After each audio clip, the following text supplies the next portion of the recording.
The term smart city is widespread. Technology is everywhere. Smart City. Internet of Things.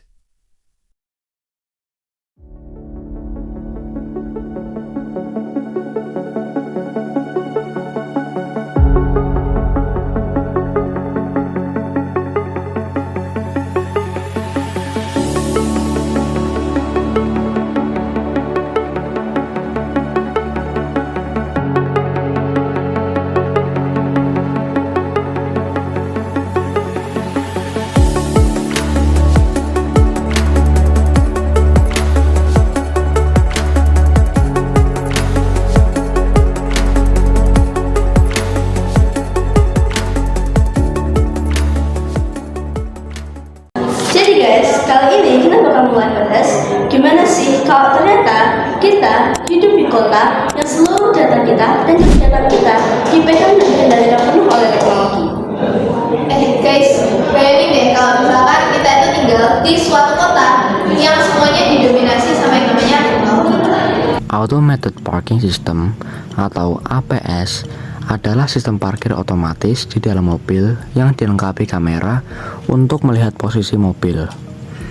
APS ini sudah terdapat di beberapa mobil seperti Chery Tiggo 9 CSH, Denza N9, Leopard L8, dan juga Mercedes-Benz C300.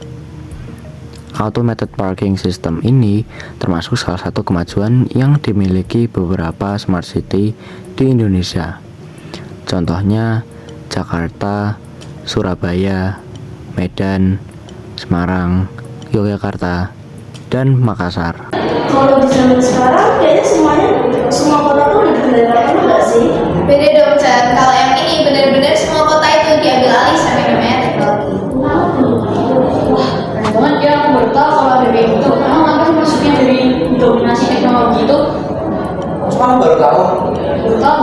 Oh, dalam satu kota ini terdapat jaringan-jaringan besar yang terhubung ke perangkat fisik ke internet. Nah, teknologi ini namanya IoT atau Internet of Things, dan teknologi ini juga tidak memerlukan bantuan manusia. Nah, ini benar banget guys. Dilansir dari kominfo.kuburaya.co.id mengatakan bahwa cara kerja IoT itu dengan cara memanfaatkan suatu argumentasi pemrograman, di mana tiap-tiap perintah argumen tersebut dapat menghasilkan suatu interaksi antar mesin yang telah terhubung secara otomatis dan tanpa campur tangan manusia, tanpa dibatasi juga oleh jarak yang jauh. Jadi, manusia dalam IoT itu tugasnya hanyalah menjadi pengatur dan pengawas dari mesin-mesin yang bekerja secara langsung tersebut. Oh, berarti IoT itu cuma kayak mengendalikan kinerja kota atau benda itu? Iya, benar banget. Di IoT ini biasanya digunakan di kota-kota yang sudah maju gitu. Nah, biasanya kota-kota yang sudah maju ini disebut smart city. Wah, aku baru tahu loh ada julukan smart city itu. Kira-kira di dunia ini smart city itu ada di mana aja sih? Sejauh ini di Indonesia baru dari Jakarta, kayak penggunaan Jakarta Road Card untuk iktp, kartu BPJS, dan juga berbelanja. Negaranya bener banget. Tapi ini rencana ini udah merata belum? Nah, ini adalah pertanyaan yang bagus.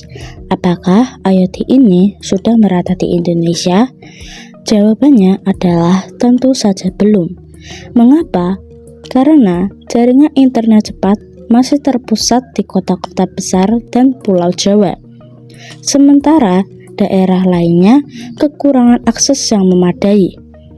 Ada juga karena perangkat IoT seringkali memiliki fitur keamanan yang lemah, menjadikan data sensitif pengguna rentan terhadap serangan cyber. Implementasi teknologi IoT memerlukan investasi awal yang signifikan untuk perangkat keras, lunak, dan infrastruktur pendukung. Tingkat adopsi teknologi IoT dipengaruhi oleh pendapatan dan pendidikan, di mana kelompok berpendapatan rendah memiliki akses yang terbatas. Karena itu, pemerataan dapat dimulai dari memastikan jaringan internet cepat dan stabil untuk setiap daerah, dan mewajibkan sertifikasi keamanan pada perangkat IoT untuk melindungi data pengguna dan infrastruktur kritis. Sebenarnya sih belum rata karena ada beberapa kesenjangan antara wilayah, lalu ada biaya investasi dan juga ada beberapa wilayah yang tidak terjangkau oleh internet luas. Bener banget, ada beberapa kota yang juga ikut mendapatkan dampak positifnya. Tapi ada juga beberapa kota-kota itu yang menunggu supaya kotanya ini diubah menjadi smart city. Emang dampak positifnya apa saja di IoT itu? Jadi dampak positifnya itu bisa ada pengembangan kualitas udara, lalu ada pengelolaan sampah, dan juga penggunaan sensor untuk mengurangi kemacetan pada kota-kota itu. Menarik juga nggak sih? Bayangin deh, kita hidup di kota yang serba bisa, kita nggak perlu repot-repot buat parkir mobil atau motor karena didominasi sama IoT. Pas macet juga kita nggak perlu marah-marah gara-gara terjebak kemacetan yang lama banget gitu loh. Tapi jangan salah loh, Jan. Ada dampak positif, pasti juga ada dampak negatif. Nah, Iya kan? Apa saja? Nah, jadi IoT itu menggunakan data warga. Jadi data warga itu rentan bocor. Nah, selain itu, IoT ini juga bisa membuat warga-warga ini juga terlalu bergantung pada teknologi yang membuat mereka menjadi terlalu malas untuk melakukan aktivitas lain. bener sih. Jadi kayak kita hidup penuh banget tantangannya, tapi di sisi lain kita dapat dampak positifnya juga. Misalnya seperti kota harus banget untuk menjaga data warganya biar nggak bocor, apalagi kan banyak orang-orang yang nggak melakukan tanggung jawab mereka gitu kan, lepas dan bahkan mereka meretas data-data warga gitu loh. Sudah pasti, karena masyarakat akan menaruh kepercayaan juga agar data tidak bocor. Betul banget sih. Aku pernah baca kemarin itu ada berita 4,6 juta warga di Jabar itu ternyata diretas sama hacker data-datanya. Ternyata itu cuma ancaman belaka dari si hackernya. Pasti bahaya banget ya sih. Bener sih, itu termasuk kayak hal yang perlu banget diantisipasi pemerintah dan warga juga, karena data-data itu rentan banget untuk diretas oleh hacker.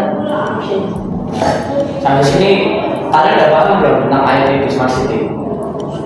Jujur, dari sini udah paham banget sih. Enggak semua hal yang kelihatannya mudah dan baik itu ternyata ada dampak positifnya. Ternyata juga ada dampak negatifnya. Betul. Hai guys, kenalin nama aku Drupria dari Suara Prasetya dari kelas 8 IPT absen 4. Halo semuanya, nama aku Bisa Farisya Priscenda dari kelas 8D absen 26. Halo, perkenalkan nama saya Gabriel Justus Patra, kelas 8 Dignity absen 7. Hai guys, kenalin nama aku Jessica Risma Victorina dari kelas 8 Dignity absen 14.